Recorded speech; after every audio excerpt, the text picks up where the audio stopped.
নমস্কার বন্ধুরা, সবাই কেমন আছো? আশা করছি সকলে ভালো আছো, সুস্থ আছো। আবার একটা নতুন ভিডিওয় তোমাদের অনেক ভালোবাসা। এখন বাজছে সকাল 7টা। আমি ঘুম থেকে উঠেছি সকাল 6টায়। নিচে গিয়ে ফ্রেশ ট্রেশ হয়ে চলে এসেছি ওপরে। প্রথমে তোমাদের দাদাভাই উঠেছিল না, তো সেই জন্য আমি নিচে চলে গিয়েছিলাম। তারপর আমি যেহেতু উঠে পড়েছি, আমার ছেলেও উঠে গিয়েছিল। ওকে নিচের ঘরে ঘুম পাড়ালাম। ওকে ওপরে রেখে তো কোনো কাজ হয় না। ওপরে থাকলে কাউকে না কাউকে ঘরের মধ্যে থাকতে হয়, তো সেই জন্য ওকে আজকে আমি নিচে ঘুম পাড়িয়ে দিয়েছি। আজকে আমার ঘুম ভেঙে গেছে তোমাদের দাদাভাইয়ের ফোনের আওয়াজে, মানে অ্যালার্মে। তোমাদের দাদাভাই প্রত্যেক দিন 6:45 অ্যালার্ম দিয়ে রাখে ও সকালবেলা ওঠার জন্য। তো আজকে আমি ওর ওঠার আগেই উঠে গিয়েছি। তারপরে তো বিছানা গুছালাম, ঝাড় দিলাম, দিয়ে চা খেয়ে নিলাম। চা হয়ে গিয়েছিল নিচে, মা ডাকলো চা খেয়ে নিতে, চা ঠান্ডা হয়ে যাবে। তো সেই জন্য আগে চাটা খেয়ে চলে আসলাম। তারপরে ওপরটা নাতা দিয়ে দিচ্ছি। জানো তো, এই কাজটা আমি একদমই পারতাম না, কিন্তু এখন শিখে গেছি। এখন ভালোই নাতা দিতে পারি, তোমরাও তো দেখলে। তারপরে আমার ছেলে তো এখন ঘুমাচ্ছে, তো সেই জন্য আমি সবজিটা কেটে রাখছি। এখন তো সবাই বাইরের কাজ করছে, আর আমার ছেলে ঘরের মধ্যে ঘুমাচ্ছে। সেই জন্য একজনকে তো ঘরের মধ্যে থাকতেই হবে। আর আমি দেখো ঘরের মধ্যেও আছি, আর আমার কাজটাও টাইম টু টাইম করে যাচ্ছি। আমি এইভাবেই টাইম টু টাইম আমার 2 বছরের ছেলেকে নিয়েও সংসারের কাজ করে থাকি। সেটাই আজকে আমি তোমাদের সঙ্গে শেয়ার করব। তারপর আমি এখানে একটু আলু ভাজা করলাম, আর এখানে একটু আলু ভাজা মুড়ি নিয়েও নিয়েছি খেয়ে নেবো বলে। দেখছো আমার ছেলে উঠে পড়েছে, ও অনেকটা আগেই উঠেছে। ওকে দুধ খাইয়ে দিয়েছি গরম করে, আর এখন ওই যে আমি মুড়ি খাচ্ছি দেখে ও বায়না করছে আমার সাথে মুড়ি খাবে। একবার খাবে, আলু ভাজা খেতে ভীষণ পছন্দ করে, সেই জন্য ও বসেছে। একবার আলু ভাজা খেয়ে চলে গেল ওর দাদুর সাথে বেড়াতে। আর এই যে তোমাদের দাদাভাই বাজার থেকে মাছ নিয়ে এসছে, মাছটাই এখন বেছে নেব। ও আমাকে জিজ্ঞাসা করে বাজার চাইনি, নইলে ওকে আজকে মাছটা আমি আনতে বারণই করতাম।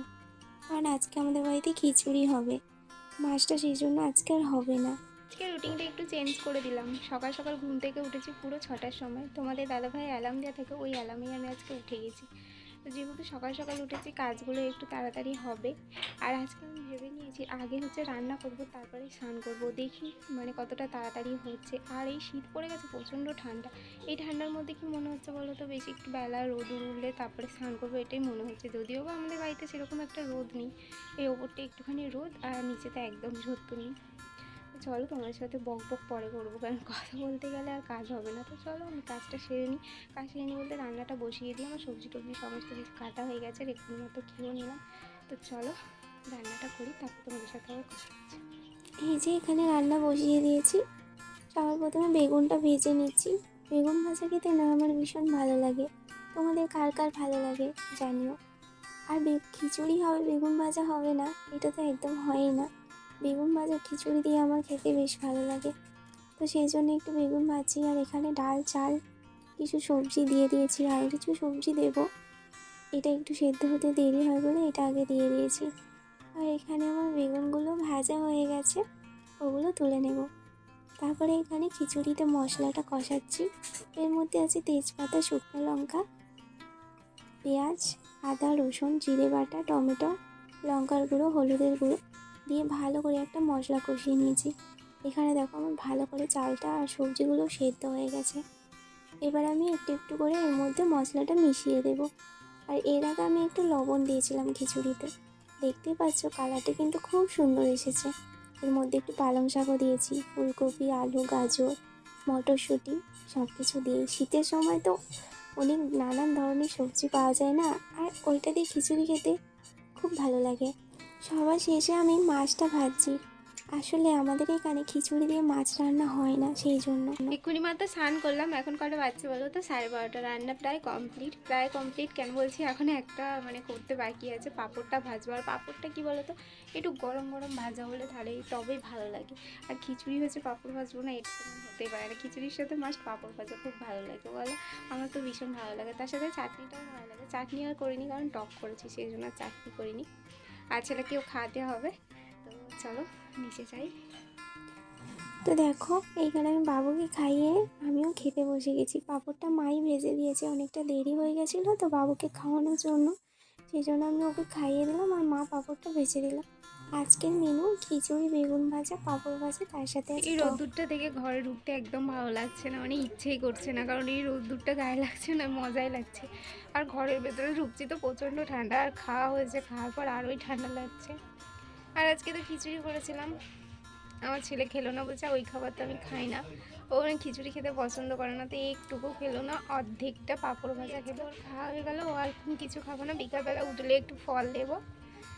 চলো একটু রেস্ট নিই, চাপ খাওয়া হয়ে গেছে। খিচুড়িটা আমি একটু পছন্দই করি, আগে তো আরও বেশি পছন্দ করতাম, মানে হওয়ার সঙ্গে সঙ্গে একবার খেয়ে নিতাম, যেহেতু আমাদের মানে বাড়িতে, আমার বাবার বাড়িতে সকালবেলা হয়ে যেত, কারণ আমার বাপি দোকানে যেত, তো সেই জন্য সকালবেলা একবার খেয়ে নিতাম, আবার বেলায় খেতাম, আবার রাতে খেতাম, মানে অনেকবারই খেয়ে নিতাম।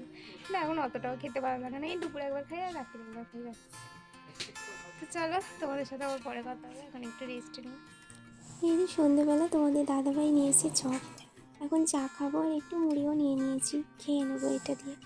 এই যে চা খেলাম, তোমাদের দাদাভাই চপ আনলো, তো চপ আর চা খেয়ে এই যে এখন একটুখানি রিলস বানাচ্ছিলাম সাজুগুজু করে, কারণ তোমাদের দাদাভাইয়ের আজকে কাজ নেই তা নয়, কাজ আছে, তো আজকে পোটা খালি হয়েছে বলে ও আর আজকে কাজে বসেনি, তো ভাবলাম ও এই যে বাবুকে ধরতে পারবে, তাহলে বাবুকে ধরলে আমি একটু রিলস বানিয়ে নিতে পারবো। আর কিন্তু তোমাদের দাদাভাই আমার সাথে কটা রিলস বানিয়েছে, তোমার সঙ্গে পরে কথা হচ্ছে। আজকে রাতে হয়েছে লুচি, আমি এখন মিষ্টি দিয়ে বাবুকে লুচি খাইয়ে দিচ্ছি। তো চলো বন্ধুরা, আজকের ভিডিওটা আমি এখানেই এন্ড করছি। ভিডিওটা কেমন লাগলো অবশ্যই জানিও। টাটা।